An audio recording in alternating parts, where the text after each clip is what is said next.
This video is sponsored by Bubbles Baby and Mom. I was just scrolling on my phone, like on IG, and I saw a lady giving out her story, like for Bentua. And I was like, hey, this Bentua thing that my mother doesn't, I don't like and my mother prefer. So it's like she's also in my shoes. Let me listen to her. So after hearing her version, I was like, oh, now I'm in it. So I just followed. That's it. So since then, I've been with Drummer Baby. For me, it was Ifwa's video. It came out on Mother's Day. I think that was the first video. And I went to school with Ifwa, so I saw the video and I watched it. I actually thought it was just Ifwa doing her own thing. I didn't know it was a whole organization. So after watching it, and then I watched it on Facebook, and then I went to Instagram and I saw Drummer Baby there too. And I was like, oh, okay, they are here too. So I followed them on Instagram, and then I started seeing more videos, and that was it. I was glued to it, always watching the videos. You realize that when you start searching for things, I think it came up in my feed because I'm always searching for baby stuff, mother. So once it's pregnancy stuff, once you start searching for, anytime there's a related page, it just pops up on your feed. So did pregnancy change me? Not really much, because pregnancy for me is cool. But motherhood was like a real shock, because I always thought like I was in control, I could, live my life as I wanted to, but suddenly there's someone in your life and you have to think about the person all the time. You'd always have to think about the person first before yourself. And it just makes your life different. For me, when I got married, I wasn't like people who would say, oh, when we get married, we want to wait a while to enjoy life.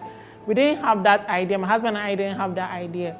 But it just so happened that we didn't get pregnant so early. We were not really bothered. I mean, it was okay to us. So we got our first child about almost a year and a half after we got married. But now we look back and we are thankful to God that we actually had that time. So every time we say, that's our first year of marriage, it was the best, because we had the freedom to do anything, everything. Like, you can go out, you can spend time with your husband, you can be with yourself, because when you are with your parents, you have to follow their rules. But now when you are with your children, you have to follow the children's rules. So it's like now, the things that we thought our parents were telling us not to do, we cannot even do it because we have children. If you want to go out, you are thinking. I remember the first time I went out, I went for a friend's bridal shower. And it was delaying, it was almost 10 and I was still out, and come and see me. I was so worried, I was fretting, because by that time my son was about 7 months. He was home with my husband, but I was so worried, and I was like, this one, if I was with my mother, I would think that my parents are the one telling me to come home, but no one is telling you to come home, but naturally you have to just come home. So it really, really changes your thoughts about life a lot. And even with your work, it makes you begin to question yourself, like, this work I'm doing, do I really like it? Because I'm spending time away from my child as I'm going to work. So do I really want to be doing this? It's a lot. For me, I feel like parenting just makes you really, really come to yourself and question yourself, really ask yourself a lot of questions. It changes a lot about your life. For me, that's what parenting has done to me. So as Cheryl said, it really does change you. Pregnancy, I think I got married in September 2018, and then I found out I was pregnant in February, I think, yes. Found out I was pregnant, yes, in February. So we just had about 4 months or so of our honeymoon bliss. But pregnancy for me wasn't, I'd say it was okay. I didn't have the nausea that people complain about. I was actually very active. So the last week I was actually still swimming, so I was quite active. The issues with the sleeping, my sleep. When I was pregnant, my sister-in-law told me that, Seyram, enjoy your sleep now. Enjoy it, because it will never be the same again. And it sounded as one of those things people say, like enjoy your sleep. It's what are you saying? But I haven't enjoyed my sleep since first, in fact, before I even gave birth, till 1st November 2019 when I delivered. Till now, I don't think I have had 8 hours continuous sleep, uninterrupted sleep. I haven't had that. If not even when we were writing exam, I haven't had that because my son still doesn't sleep throughout the night. So the sleep is something else. And as Cheryl said, it changes the fact of going out, your social life. Now, I hardly go out. My husband and I don't even remember the last time we went out because who are you going to leave the baby with? In addition to that, before we go out, I remember we had to go for my cousin's christening. We had to pack. It was as though we were going for a journey. 3 days, we took our utensils, we took okra, because we didn't have the meal available. We had to now go and prepare. So I told my cousin that, look, I'm coming back, please, I'll use your kitchen. We had to now go and cook there. Like, we packed a whole bag. So the whole motherhood has really changed. It has changed my life. Now I feel like I'm more cautious too about spending, because babies are expensive. No one told me that.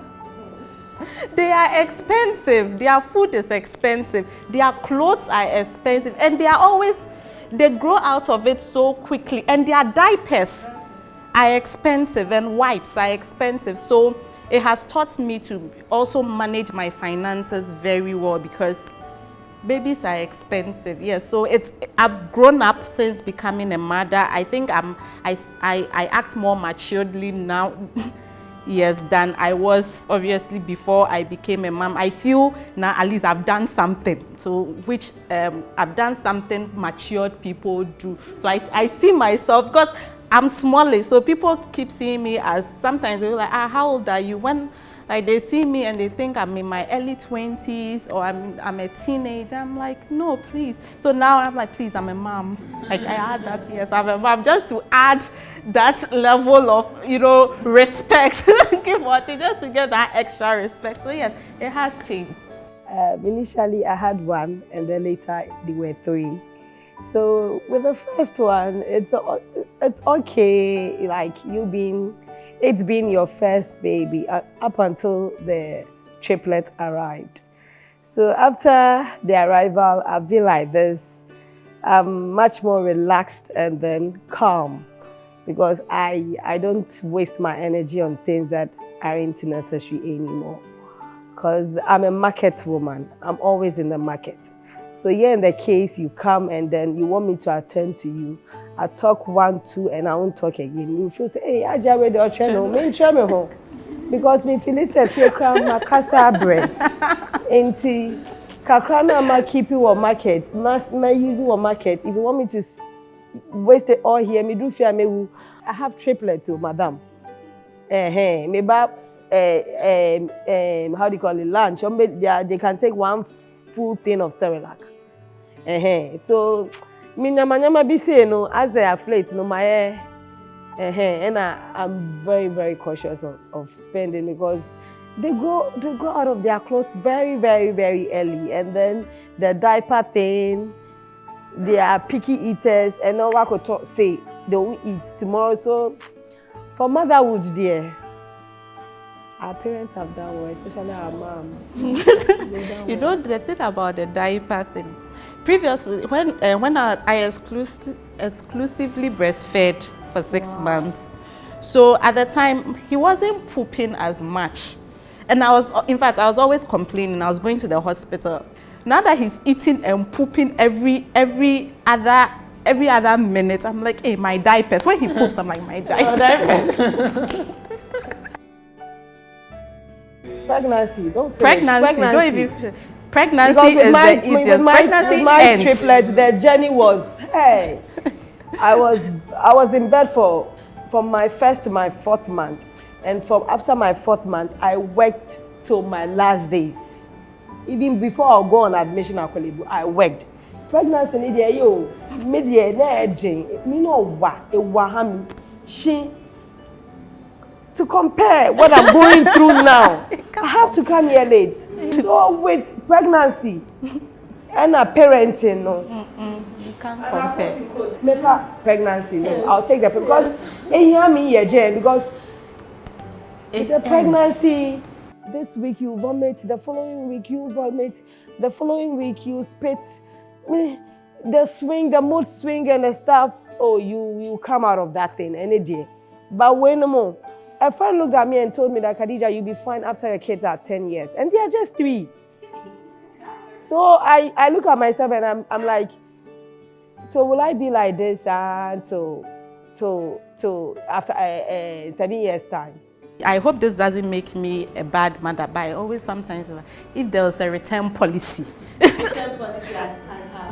maybe you take the kids back to the gift for just a little while so you can just give me yourself a break. Because and I sometimes get to the point where when I'm going to the office, like just the fact that I'm leaving the house, I'm alone, I'm going to the office, sometimes I end up feeling guilty about it, but I'm relieved. Because I'll take pregnancy 10 times over this career, because pregnancy, it ends. And thank God, I had a very, I would say, compared to the stories I hear, I had a very easy pregnancy. So, yes, I would take pregnancy 10 times over. The stinking diapers, the battles when you have to bath, they don't get down, then they hear the reverse. The stop it is the do it. I would take pregnancy. The waking up at dawn, they're not sleeping throughout. Oh, I'll take pregnancy over this stage. Yeah, I would also agree, because I mean, pregnancy is just you. I mean, the baby is there, but you decide to manage you and the baby. You're managing yourselves. But with them now as toddlers, running around, making the house messy, even when they sleep, you are going to spend all the time to clean up the house. Like, in fact, this morning, I woke up and I went to sweep. When I finished sweeping, I was mopping. And my husband said, "Yeah, getting late too. Well, the house is dirty." But I know that by the time I get to the house, it will be dirty again. But can you say you won't do it? You have to do it. But I mean, a baby in the womb will never do that to you. So like pregnancy, it's perfect. I remember I went over my date for my firstborn, and I was complaining to a friend of mine that I'm tired. I just want the baby to come out. She said, "Oh, enjoy it while it lasts. I mean, keep enjoying." I said, "Oh, no. I want the baby to come out. There's nothing that can be worse than this." Oh, exactly. When the baby comes, exactly. Don't let me hear you complaining. Exactly. So, anytime I remember what she said, I'm like, hey, what she said is very, very true. Because, hey, it's better for them to be in there, for you to be feeling uncomfortable. But when they land, maybe even the first few months when you are getting sleepless nights, even that one at least, they are not causing trouble down there. So I don't know why God didn't make it that they should be in that state for a longer time. You know, those first 3 months where they don't do so many things, they are sleeping. They should be like that for like 1 year. Put them there, they'll forever just be there. They'll exactly. not move. They'll move. They'll just be there. They should be like that for like 1 year, so that we enjoy it. If I'm thinking about another child, it's always this stage that I'm always worried about. As for the pregnancy, the delivery, the first few months, that one is fine. But it's this part, the toddler years. Hey. Yeah, so for me, I think my firstborn, I remember that I had read that you shouldn't let the baby cry before the baby starts, you start breastfeeding. Don't let them get too hungry before you start breastfeeding. So you should watch out for their cues. You see that when they are hungry, they'll start making some movement with their mouth and all those kind of things. I remember so well that I'll be asleep, then I'll just feel like my baby is hungry. Then the moment I wake up, then I'll see that he's started doing those things, and then I'll just pick him up and I'll breastfeed him. And so like that thing was really there. But even now, like if I observe something and I'm concerned, I'm worried, I think this is what I should do, this is what I shouldn't do. even though sometimes I feel like maybe, hey, am I sure? But most of the time, what I'm feeling or what I'm thinking, it actually is.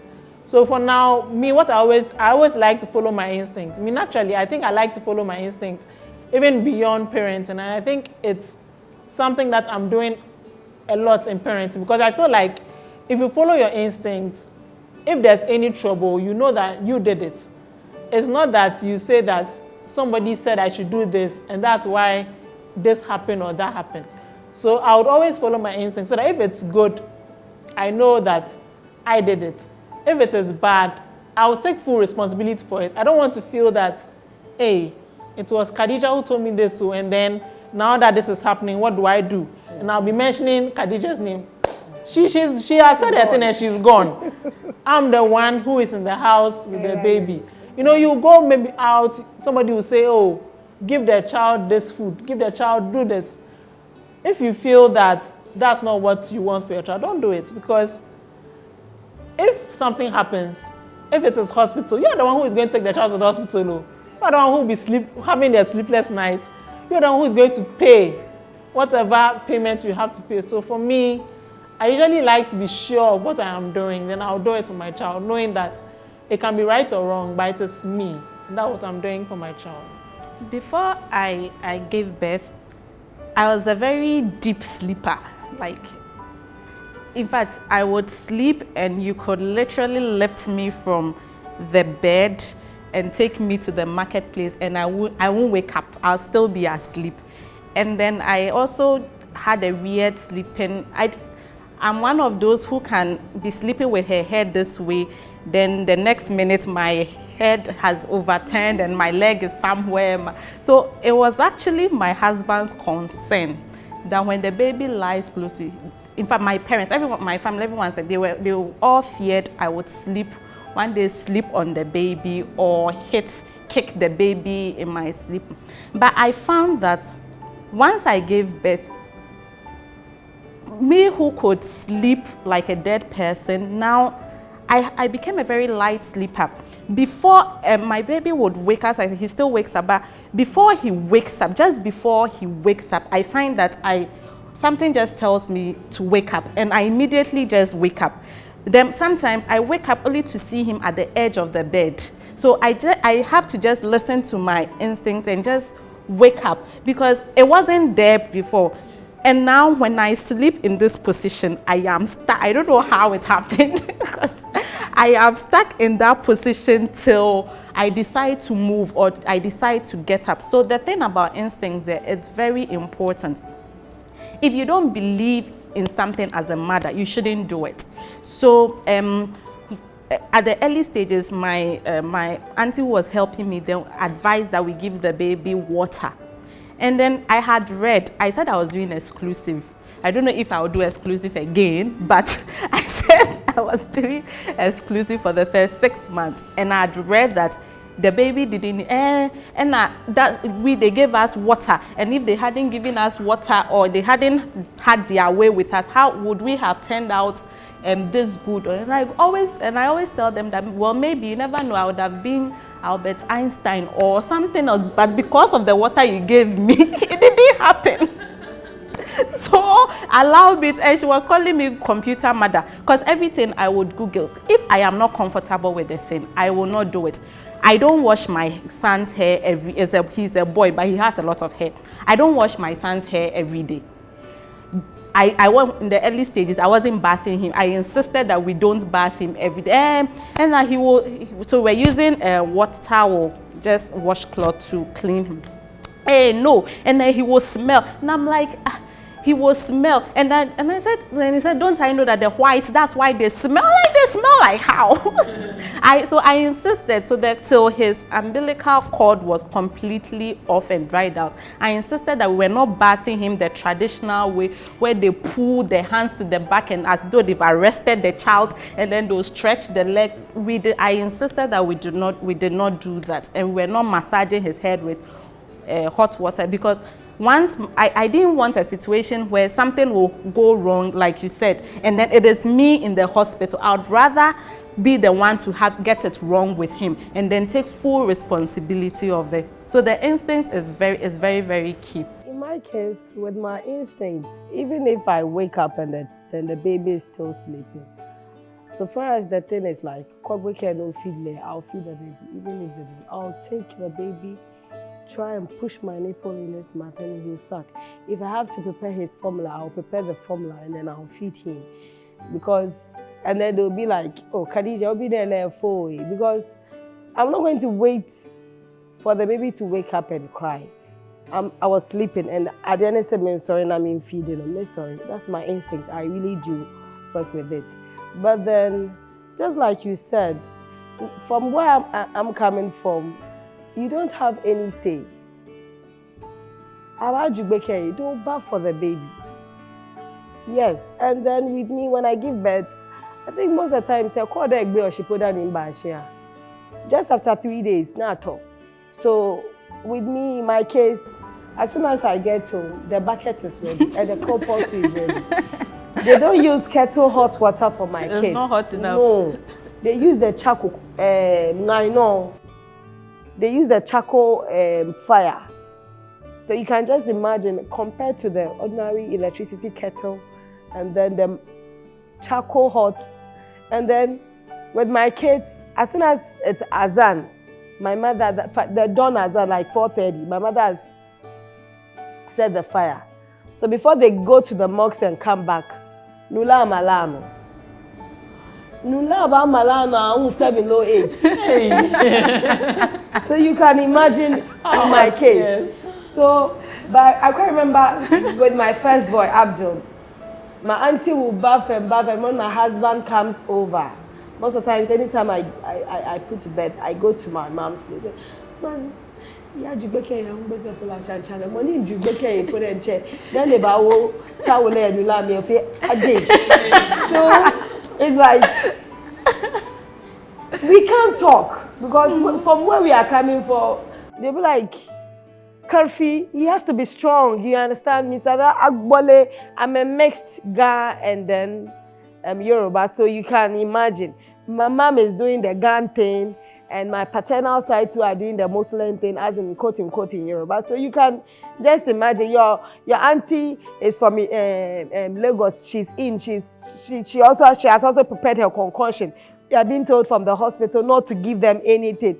She Alaja is in. You see her gele, she's sitting down. She's waiting for my auntie Naomi, my maternal side, their guns to do their own. And after they are done with her own, she has bought her own. She wants to, you know. So with my case, I go back here. So I left. It was beyond me. Hey, you know, and then at times too, I don't know, but with mine, anytime that I give birth, I become very emotionally down and spiritually high. Because almost all my deliveries are CS.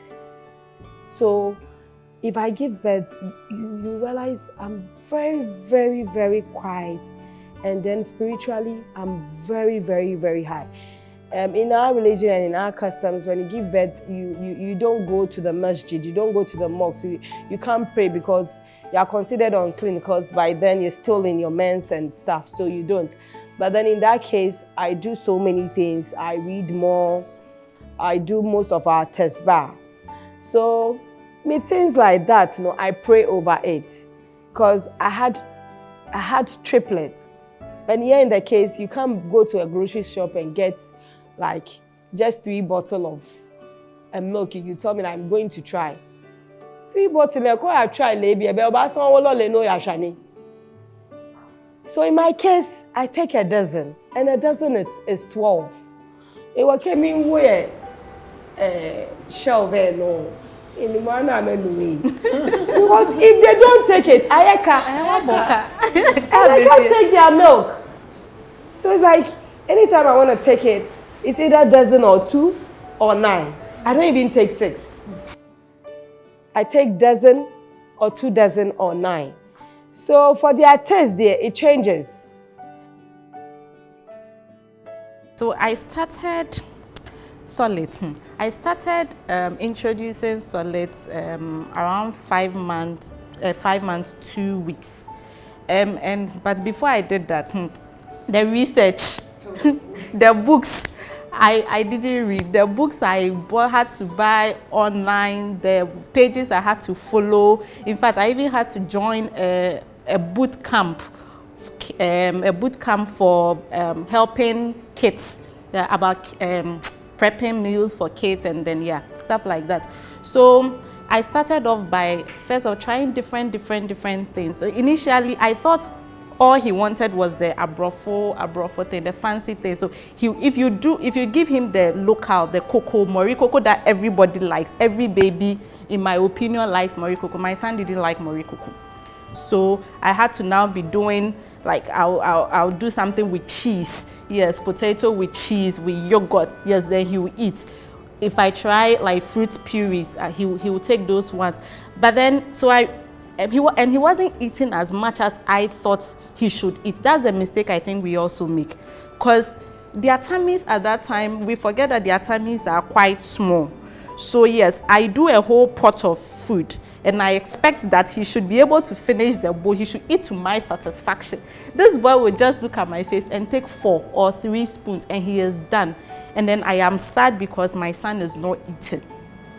But I realized that as time went on, when he became 7 months, 8 months, his taste bud or food pattern has completely changed. Now you give him the things he liked previously, the chicken puree, butternut squash, what. You do all those bougie things for him. He doesn't like. He wants banku and okra, or soup, palm nut soup, rare soup, whatever soup. Those are the things he now eats. So I feel so now that I have identified the things he likes, they are the things I stick to. I don't mind giving him. I'm at a stage where I can give him banku and okra Monday to Wednesday, because that's all he will eat. If I go and do another thing, and I've stopped wasting money and time to do the other things that I think he should eat. So I just make sure that whatever he's eating now, if it is the banku, the swallow has been fortified. I've added flaxseed or other things to the swallow, and then in the soup too, I've added vegetables, peppers, all those things, meat, whatever it is, just to make it rich enough and nutritious enough. So even if he eats only banku Monday to Friday, he's still eating, he's fine, he's getting all the.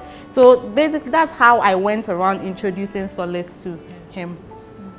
Okay, so for me, my firstborn, he was always interested in food. So I did exclusive for both of my children. And the first one, by the time he was like 5 months, he was interested in our food, wanting to touch it and all. So we started him with cocoa, but I think by the time he was maybe 7 months, in all those cocoa, things that were purees and everything, he didn't want them. He wanted the actual, he wants to eat ayam, he wants to eat, it was only mashke, that was mashke, that was the only thing that we could blend and he would take. But anything else, fufu, banku, he would eat it all. Like he was just interested in picking from our plates and enjoying what we were eating. So that's why he not had any problem with his eating. It's the second one I think the first food we gave him was Cheryl. The day we decided to start him on solids, when he turned 6 months, he took Cheryl, he took it nicely. Then we tried Geba food, it was okay. We tried mashke, it was okay. This thing lasted for like a week or 2. Afterwards, this boy wouldn't take anything. And by that time, I was so tired of pumping. I had done exclusive for 6 months. I was tired of pumping. So I didn't want to be, pumping milk and living in the house anymore. I was so tired. And he also didn't like Formula 2. So for him, it was a struggle. Like, he'll be there, and then maybe 1 week will come, he will start eating rice a bit. I'm like, okay. Now I'll give him rice. Then the following week, it's off. Then his was crazy. So by the time he was 1 year, he wasn't doing so well in terms of his weight when we go for weighing.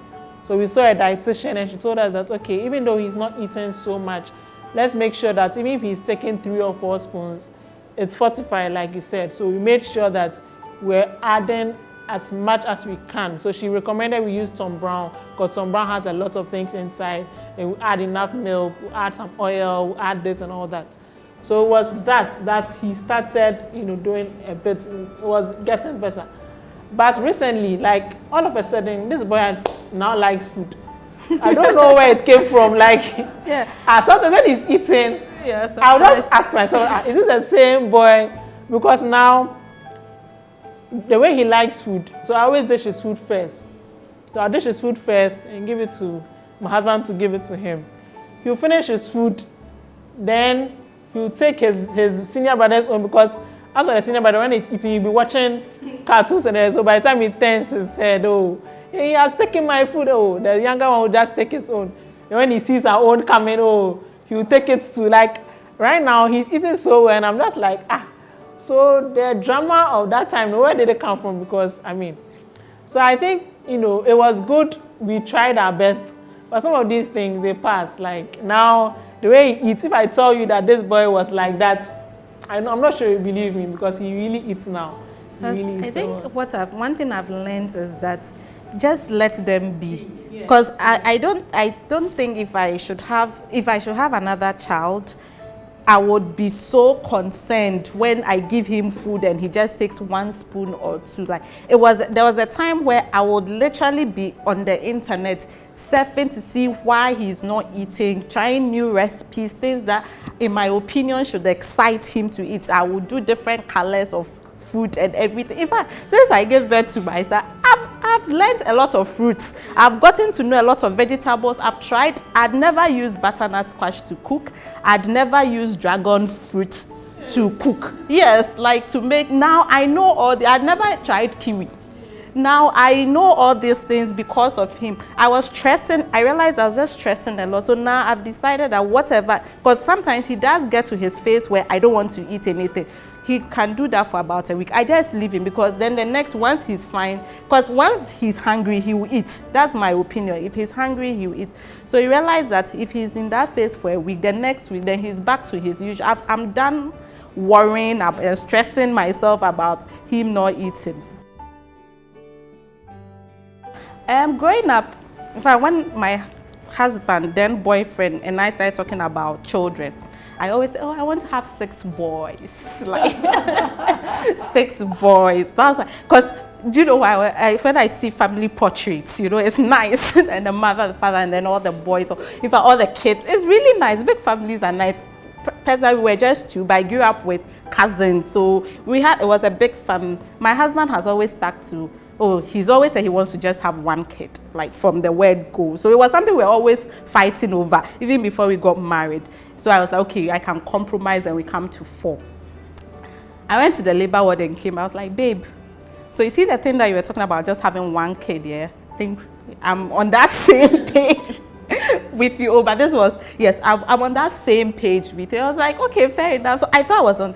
Then, quite recently, I was just looking at myself, like, wait, don't you think it would be nice if we have another kid? Like, now he's no longer cute. You put him, you say 1, he's saying thousands. Like, I want that cute baby that when you put him there, he's just there. You can go to the moon and come back. The baby is just so small. When you say stop, he will stop. He won't climb. I'm in that phase. And so I was like, babe, let's try for another. So, all in all, I think if I don't have another baby, I'm content. But if God blesses me, I want to have 1. The 6th there was a luxury. It was a luxury, because if you look at the expenses, the hard work, and the thing is, people keep telling you, get pregnant. As if they will help you, but they don't help you. They are never there. They will help. They will help you only for a brief moment. But it is you who, when the baby is crying, you have to wake her. It is your sleep you are sacrificing. It is your pocket you are sacrificing. It is your time that you are sacrificing. They'll tell you, nka by this time, when my son was 1, say, nka by this time, nka unim nechi anase nka. Meanwhile, the one self, I don't have help. I'm not getting enough help from them. So imagine if I had done the back-to-back thing for them. In my case, through my school days, like when we sit and chat with our girlfriends, I always say I want to have 7 kids. Yes, 4 girls and 3 boys. Why? Because I realized we were only 3 girls. And then I was looking up to one family where I saw the woman having 7 kids. And then it was really nice. Even the boys were also taking like the chores of like the girls. So it was really, really nice. But up until I got married, I just wanted 3 or 4. Yes, I just wanted 3 or 4. But after the triplets, now I want 6. Hey. Because now I have 4. Ask me why. Why? Fatia is the only girl in the midst of boys. You can imagine. Fatia can't braid her hair till 2 weeks, especially when she has an attachment. They can put her one corner, one will drag the hair, one will drag the hair, one will drag the hair. So it's like, I feel pity for her too, because in my case, I have sisters, and my sisters are my friends. I have friends, but my sisters are my friends. So I feel like Fatia will be like, of late, friends are not loyal. Girls, I be you guys know, they are not loyal. Your friend is someone's friend. She can't keep anything for you. She can't keep a word, not a secret, a word crying, a keepable. But for a sister, dear, how sure? Boys. Oh no, I'll get girls. I know how to do to get girls. Our ovulation tracker, they'll tell you if you want to have girl, you do it with this. If you want to have boy, you do it with this. So I always follow the girl thing. Now, when the boy think and when the man comes for a match, my husband comes, I'll say no. I always go in for the because I just want her to get at least even if I get one. Sometimes I feel she needs somebody to talk to. So for me, maybe I'll share another experience on Drone Baby somewhere. I can't tell, but then I will go. Yeah, so for me, when I was young, I wanted twins. I was so, I really, really wanted twins. Even to the extent that I had read that when you eat yam, when you take a lot of yam, you get twins. So there was this point in my life, I was eating yam so that I would get my twins. So for me, I was so keen on twins. Even the twins, I didn't want a boy and a girl. I didn't want fraternal. I wanted identical twins. But after I gave birth to my firstborn, I was like, hey, I'll have 2 people doing this to me at the same time. 2 people keeping me awake. 2 people crawling, 2 people doing the same thing at the same time. No. I said, God, this blessing of twins, please, I beg you, I don't want. Then I also said, I wanted 4 boys because boys are nice, you can handle them. Girls are too complicated. 2 boys later, I'm like, Charlie, I really want a girl. By now, I'll be doing her hair. So now when I go out and I see girls, they've done their hair, they are wearing girls, their clothes are nice. Yes. Boys, their clothes are boring. Yes. But when I see girls, it's beautiful to me. But when I see the way the 2 of them are now, I can't think of adding one. So I've been saying that you let them grow a bit. Let them grow. I'm still young, so let them grow a bit. Maybe by the time they get to a point where they can help, at least so far they are helpful in the house. So by the time they get to a point where they can help me to take care of another baby, maybe then I'll go. And even that one, like Khadija said, I am going for girl. I am not going near boy. When I go, if I see a boy, I'll run away from the bed that day. I'll tell my husband that no. You can't do this because a boy will come. So as for me, if I'm going for number 3, it must surely be a girl. And if it's a girl, I'm sure I also feel like you that she needs a sister. Now number 4. Am I the only one who is into boys? So, that's my feeling now. But even now, as I'm saying this, I'm not sure because the 2 of them, what they are doing in the house now. So let's wait and see.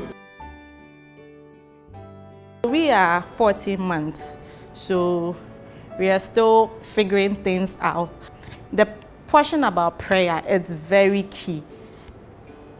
The society in which we now find ourselves, things that were previously we all knew were wrong, we all knew as not unacceptable, are now acceptable. So it's just divine intervention that can help us. And I also believe in the saying, train up a child in the way he should go. He will not, when he grows, it's in the Bible. When he grows, he will not depart from it. So what we try to do at home is to, first of all, if I want to take something from him, I'll say, please give it to me. Please, sorry, even though he hasn't started speaking yet, we incorporate all these things in our daily diction with him. So if he goes to take the TV remote, please give it to me. Then he'll bring it to you. Please put it down. Then you point him. And then you don't ask please to it. You say please. You see. When I mistakenly step on his toe or do something and he's crying, which is my father, I'm sorry. We always go with the please and I'm sorry. Then I realized something. When he's gotten to the stage where he will always be biting you or pinching you. When he was doing that to his dad, when he bites him or pinch, his dad will also bite him back or pinch him back. So now you realize, and I also did the same with him. So now he doesn't pinch either of us, he doesn't bite us, but then the nanny. So because she's the one who doesn't bite him back or doesn't pinch him back, so then he tries to pinch you back. Or when he's about doing something and my husband goes like, if you do it, I will pinch you back, or then he will stop. When I put my phone down, he will just go and take it and he will use it to hit the floor. And he doesn't even want the carpet. He wants the part where you hear the sound. So he'll take it, go to the towel, and then so that he can hear a sound. But when my husband puts his phone down and he goes near he's about touching it, and no, don't take the phone.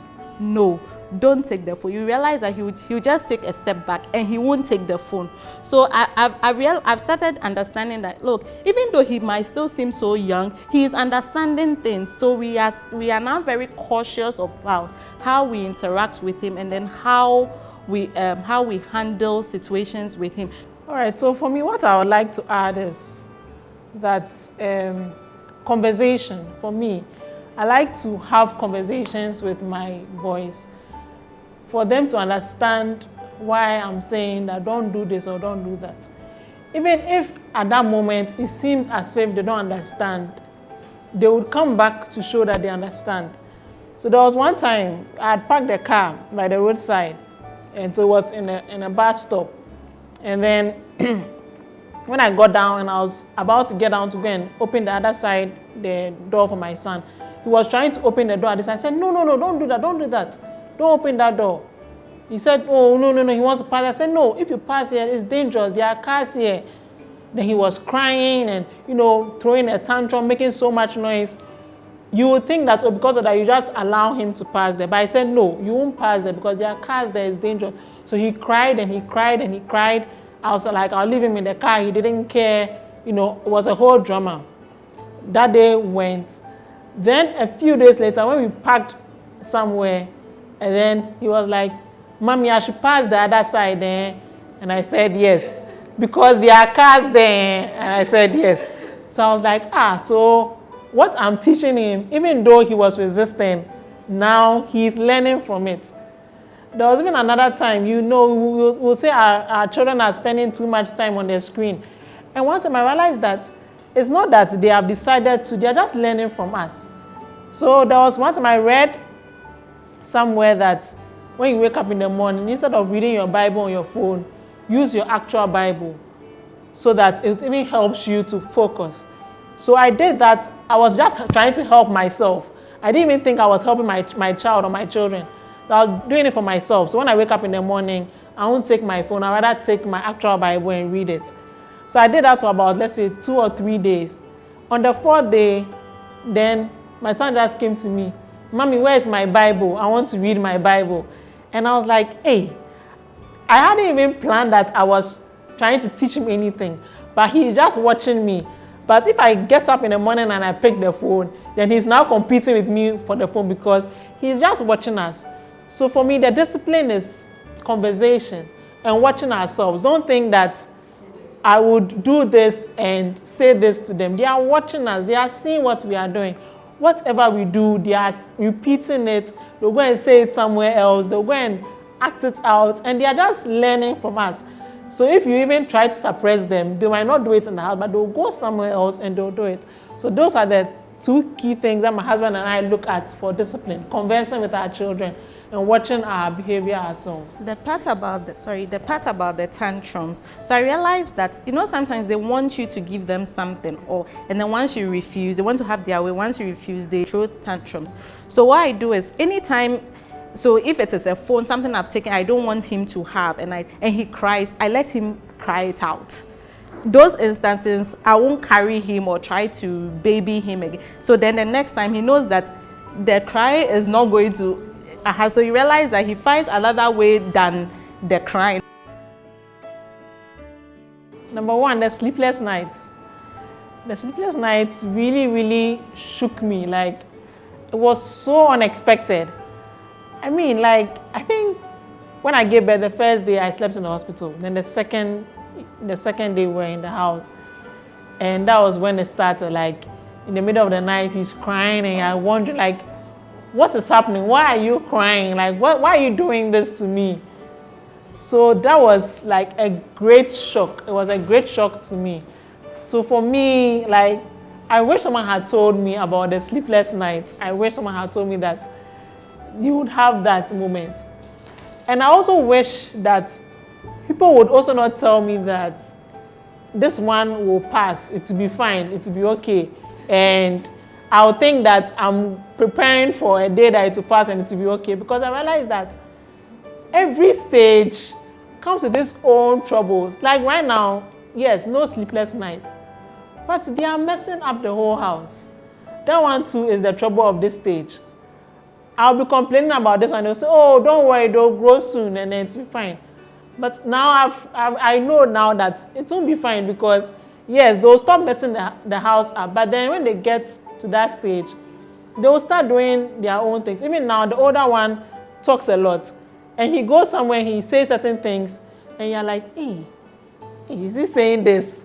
I remember we went to my mom's place recently, and then I had gone to wash my hand, and I was sitting by the food, and then I was about to start eating, and my husband had gone to wash his hand, and my son said, "Mommy, wait for your husband." And then I was like, but in the house, I was shocked, because in the house, you always say, "Mommy, wait for daddy." Why is it that when we've come here, you're saying this? "Mommy, wait for your husband." And I was like, I didn't say anything.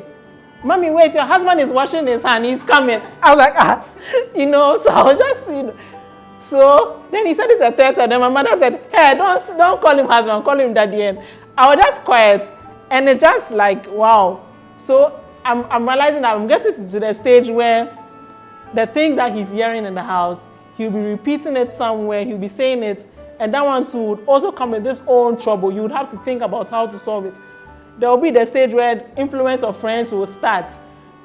It's like I don't want to listen to that lie that, it doesn't get any better. Each stage comes with its own trouble. So what I've told myself is that I want to use each stage as an opportunity to prepare for the next stage. So right now, I want to teach him the right way to talk, because very soon, to get to a stage where I might not be able to control what you say. If I knew this when we're having sleepless nights, I would have known that, even when they are sleeping, when they say sleep, when baby sleeps, even if I'm not sleeping, I can even relax and be reading, because now when they sleep, I'm just rushing to clean the house. But when they wake up, they are going to start. But now I don't have that luxury, so those are things that I wish I had heard before giving birth. So I want to tell all those out there who are yet to give birth, who have just given birth, please, if you're a new mom and you are thinking that sleepless nights, so I want it to pass, it will pass, but please, as it is going on now, you just enjoy the sleepless nights. If they are not sleeping, stay awake with them. If they sleep, read or also sleep, because a time is coming when they sleep, the whole house will be in a mess. You cannot even sleep. You'll just be cleaning up the house. That's when you want to iron. That's when you want to, arrange things and all that. And then they'll wake up and then they'll just make your whole work a waste. You feel like they have messed everything up again. With me, one thing I'd wished someone had told me before all this was how expensive babies are. I keep talking. It's not easy. Everything about them, if I'd known this earlier, I would have planned my finances way better than I way better than the state in which it was before going into it. Because and another thing is, also with the finances, I wouldn't have bought a lot of the things that I bought when I was pregnant. That is something, a mistake first time mothers make. We see this and we read that you need a jumbo, you need this particular type of light, so that, you know, a night light, so that in the stars will, we need this, we see this, we read this online, 20 must-haves for new moms. Then you make the list, then you are buying, and you realize that half of the things you buy, you don't end up using them. Half of the clothes that I bought, he never wore them because he just became bigger than the clothes, or it didn't even fit the occasion. I bought my first Christmas, because I was giving birth in November, we're nearing Christmas. I bought a whole Christmas theme, non-fat. So these are expenses that, on hindsight, I would have bought a lot more diapers, like things that, you know, that those material things that you would always use. Like, I would have invested a lot more in those things than the other things that I bought. I remember I bought this thing that they put on their back so that when they fall, anti-fall pillow. I bought everything. I bought a lot of things. Prepare is supposed to be helpful, but I realized I didn't use a lot. So these are things that, in hindsight, I would have planned my finances better, because now they're going to go to school. You are now going to pay school fees and all those things. Look, you may have the money, but there could be other things that you could have used those funds for. A second thing that I wish I had known is to take what Cheryl said, take it a day at a time. Because on hindsight, I realized that I stressed so much over things I didn't have control over, which I shouldn't have.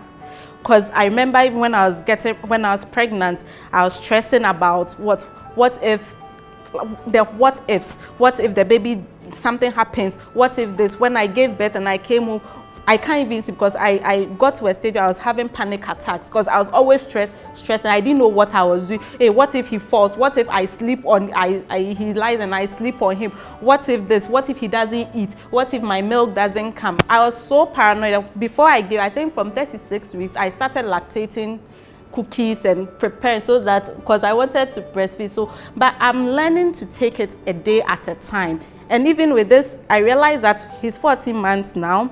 This current stage, why was I bothered with all the things in the previous months? Because it seems so irrelevant and so trivial now. So as I said, now a day at a time, just take it a day at a time. Things will fall in place. God doesn't give you anything higher or greater than what you can do. So once he's given it to you, he'll give you the capacity, the resources, and then the strength to tackle it. So a day at a time. I'm still learning to do that, and it's one thing I keep telling moms to be. Just take it a day at a time. So with parenting, there is an everlasting workload, because if you grow cry, you come to your mother. You want her to do this for you. You want to talk this out with her. You want her to say this or that. No one will say yes. What you were thinking, ma say afa. So with parenting, there. And I say, oh, me was 6 months pen on me give me body day, me dey sick room. Me you see me belly band, and no. Look at the moment I have 4, and people see me like, oh, you've done well, you've kept yourself in shape, because I was that size 18, 20, and then now I'm 16. So people that sees me like, oh, you've tried your best. But then parenting there. Mother and American motherhood, come on, we powerful body sick room. Oh, your mother. So try your best to give your child the best. The expenses and the stuff, things are changing. You may meet somebody that will give you 1,000, and now the person will give you 50 cedis. When you did the guys will be near the economy na ding. You will come your market. We be did your crowd be say, hey, madam, na day. Let's try our best. Like my sister said, let's try to keep the impulse buy. So far as you're a mother, maybe be a baby or share. One shama or share. That is what I tell my fellow women. Sometimes let our kids look good and let us be. Ya boy a brow, yes we are a bio. Auntie, to me, we should just cut down some unnecessary expenses and then we should save the cash for them. They need it more.